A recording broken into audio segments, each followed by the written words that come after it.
The Bible is full of undesigned coincidences. These are facts that fit perfectly together but can be easily missed because they show up in totally different places. Let's look at a couple undesigned coincidences in the Old Testament. You probably know the story of Joseph in the book of Genesis. His father loved him, but his brothers hated him, and they sold him into slavery in Egypt. Do you remember how Joseph got to Egypt? Genesis 37. There was a company of Ishmaelites coming from Gilead with their camels, bearing spices, balm, and myrrh on their way to carry them down to Egypt. So Judah said to his brothers, "Come, and let us sell him to the Ishmaelites." So Joseph is sold to a caravan of merchants who are taking spices, balm, and myrrh to Egypt. Now fast forward to the end of Genesis. Joseph's father, Jacob, or Israel by name, has also come to Egypt, driven there by famine, and Israel dies there. Joseph has his father embalmed in Egypt. Here's Genesis 50. Then Joseph fell on his father's face and wept over him and kissed him. And Joseph commanded his servants the physicians to embalm his father. So the physicians embalmed Israel. The details about balm and embalming in Genesis 37 and Genesis 50 are part of two widely separated stories, but they fit perfectly together, and they are consistent with the known Egyptian practice of embalming their dead.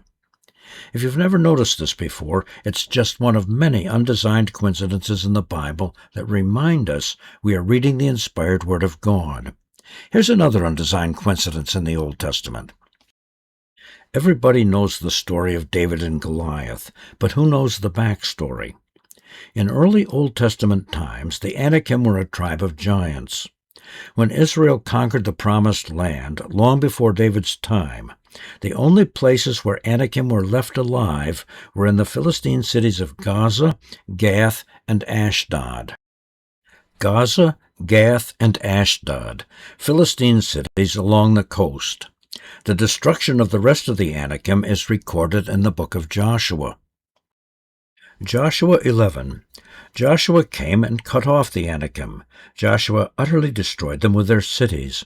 None of the Anakim were left in the land of the children of Israel. They remained only in Gaza, in Gath, and in Ashdod. Fast forward to the book of 1 Samuel in the time of David.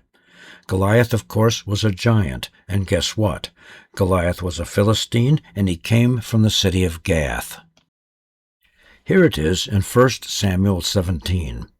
And a champion went out from the camp of the Philistines named Goliath from Gath, whose height was 6 cubits and a span.